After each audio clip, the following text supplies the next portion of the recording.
মা, মা তাড়াতাড়ি চাটা দিন। বলতে বলতে ডাইনিং টেবিলের চেয়ারে বসতে যেতেই পর্ণার চোখ পড়ে রান্নাঘরের দিকে। এ কি, রান্নাঘরের দরজা বন্ধ কেন? মা কোথায়?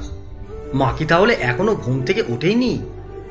উফ, বললাম আজ আমরা তাড়াতাড়ি বেরোবো।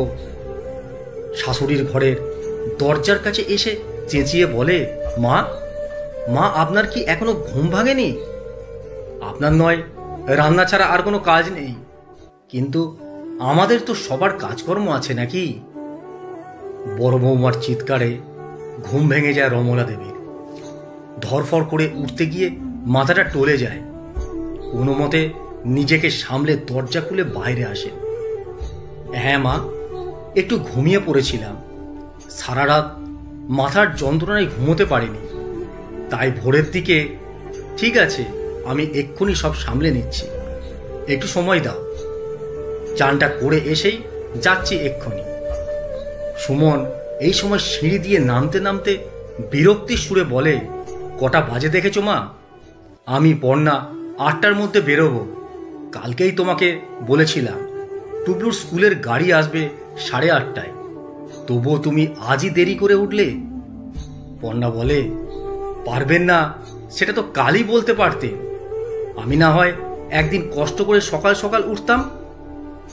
টুবলু বলে, বাবা, কাল সকালে ঠাম্মা যে তোমাকে বলেছিল মাথা ব্যথার ওষুধটা আনতে, তুমিও তো রাতে আনতে ভুলে গেলে। পর্ণা চেঁচিয়ে ওঠে, টুবলু, যাও তুমি এখান থেকে, স্কুলের জন্য তৈরি হয়ে এসো। পর্ণা রান্নাঘর থেকে 2 কাপ চা আর 1 গ্লাস দুধ এনে ঠক করে টেবিলে রাখে। নাও, খেয়ে নাও।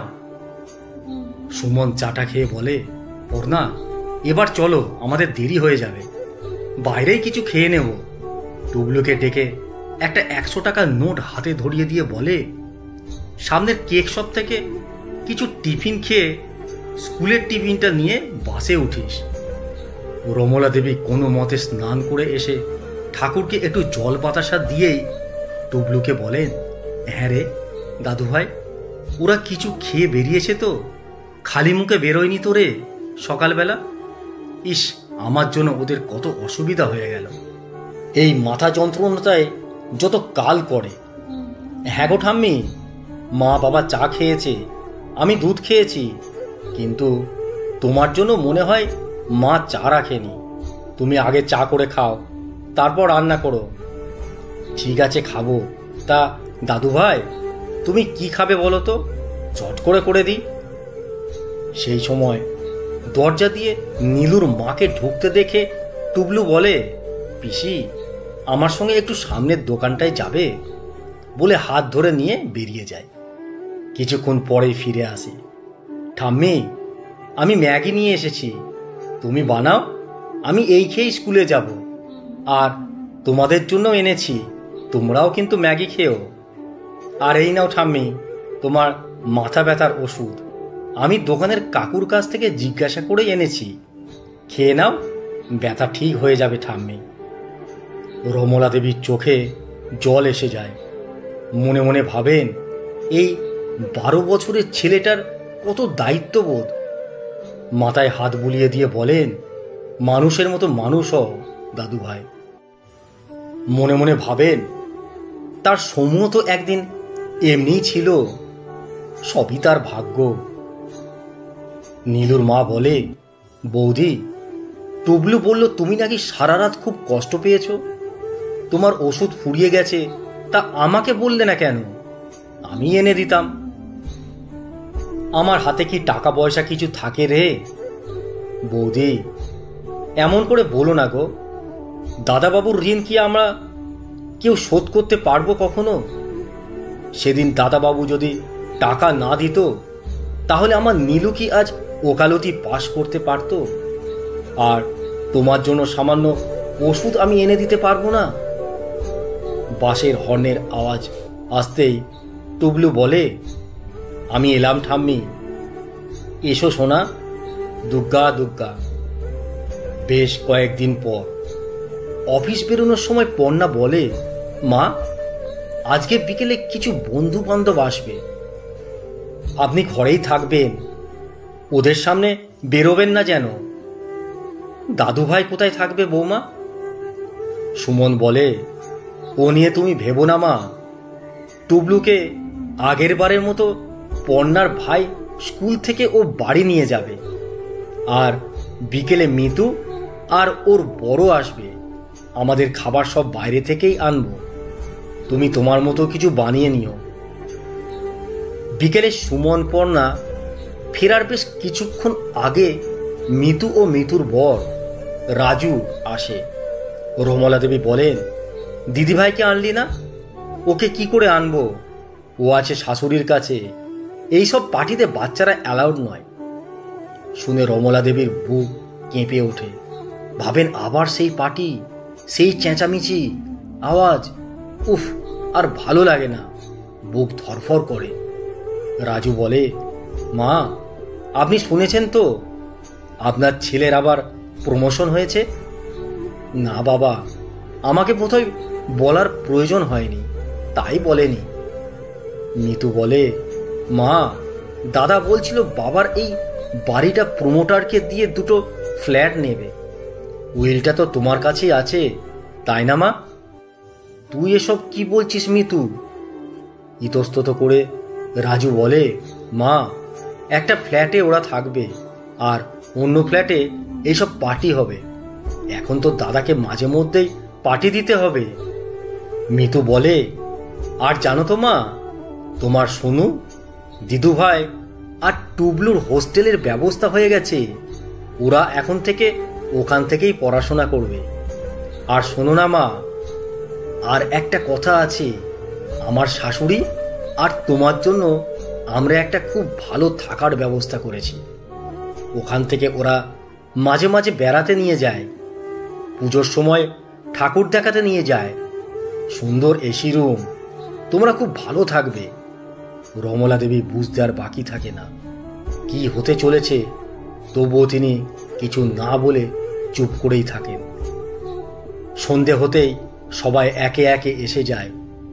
মিতু ওপরে যাবার সময় অবশ্য দরজাটা টেনে দিয়ে গেছিল, তবু ওদের নাচ গান ও হই হই সব রমলা দেবীর কানে আসছিল। তার অসহ্য লাগছিল, তিনি শেষে সহ্য করতে না পেরে কানে বালিশ চাপা দিয়ে শুয়ে পড়েন। দুধ মুড়িটুকুও খেতে ইচ্ছা করে না। পরের দিন নীলুর মা কাজে আসতে রমলা দেবী বলেন, নীলুকে দুপুরবেলা একবার আসতে বলবি তো, যেদিন ওর সুবিধা হবে। বেশ কয়েকদিন পর পর্ণা অফিস থেকে ফিরে দেখে বাইরের গেটে বেশ বড় একটা তালা ঝুলছে। দেখেই মাথা গরম হয়ে যায় ওর। ওফ, পারি না আমি আর, এই বুড়ি আবার কোথায় গেল, টুবলুই বা কোথায়, ওই বা স্কুল থেকে ফিরে কোথায় গেল, নাকি মাই টুবলুকে নিয়ে কোথাও গেল? না, না বলে তো কোথাও যাওয়ার কথাও না। পর্ণা সুমনকে ফোন করে। সুমনও অবাক হয়ে বলে, তার মানে? মা তো কোনোদিন কোথাও যায় না। তাছাড়া টুবলু, তুমি আশপাশের বাড়িতে জিজ্ঞাসা করো, আমি এখনই আসছি। পর্ণা এ বাড়ি ও বাড়ি জিজ্ঞাসা করে, কিন্তু কেউ কিছু বলতে পারে না। কি করবে ভেবে না পেয়ে পর্ণা বাড়ির সামনেই বসে পড়ে। এমন সময় দেখে টুবলুকে ছোটবেলায় পড়াতো দিয়া টুবলুকে নিয়ে বাড়ির দিকে আসছে।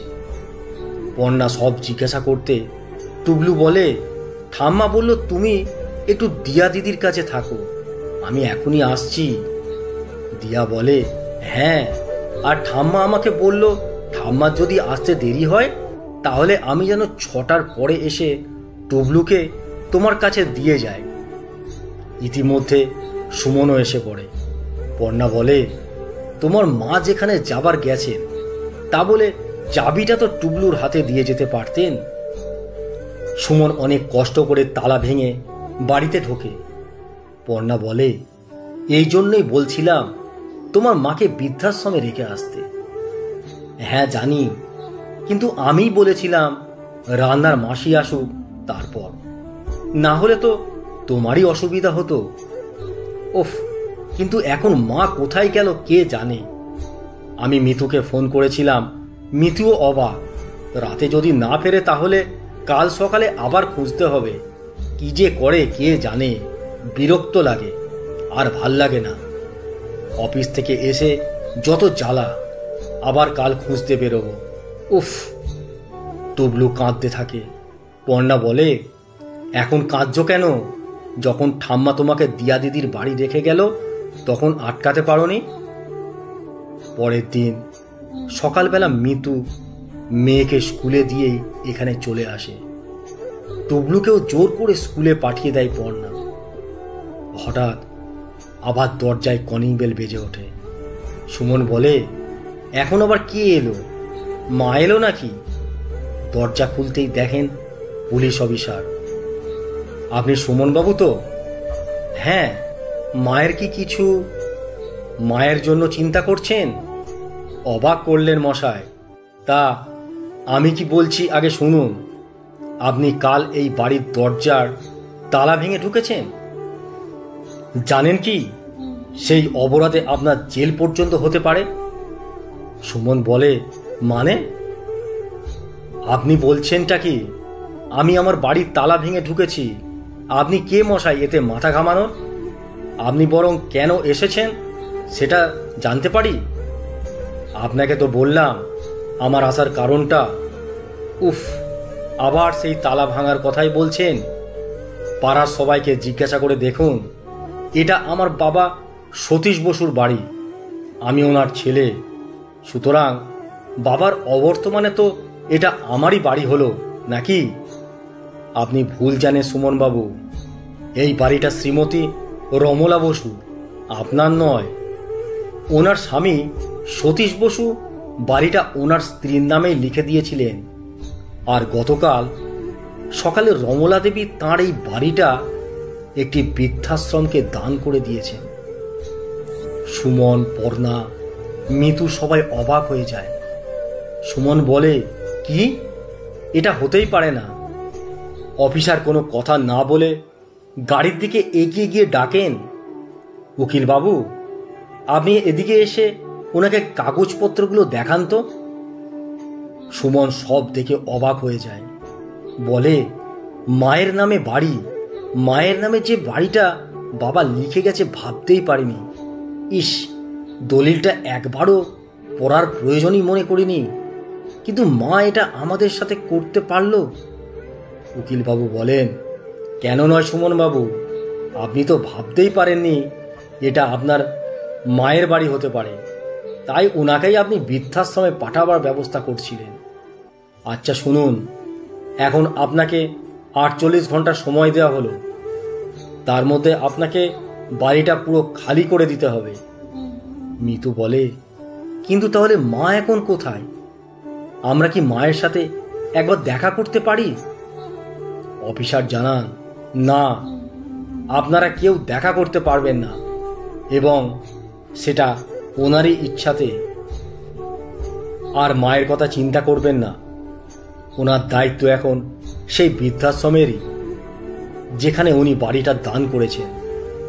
আচ্ছা, এই নিন কার্ডটা রাখুন। উনি জানিয়েছেন ওনার নাতি নাতনিরা ওনার সাথে দেখা করতে পারেন, অবশ্য 1 সপ্তাহ পরে। ও আচ্ছা, আর একটা কথা আছে, ভুলেই যাচ্ছিলাম। কথায় আছে না, কুসন্তান যদিও বা হয়, কুমাতা কখনো নয়। তো আপনাদের ভাই বোনের যদি কোনোদিন বৃদ্ধাশ্রমে থাকার প্রয়োজন হয়, তাহলে আপনারা এই বৃদ্ধাশ্রমে বিনা পয়সায় থাকতে পারবেন। আপনাদের মা সেই ব্যবস্থা করে দিয়েছেন। আচ্ছা, ভালো থাকবেন, আসি। আর কোনো কিছু কথা বলার ক্ষমতা থাকে না কারোর। সবাই কিং কর্তব্য বিমূঢ় হয়ে অফিসারের যাওয়ার পথের দিকে তাকিয়ে থাকে।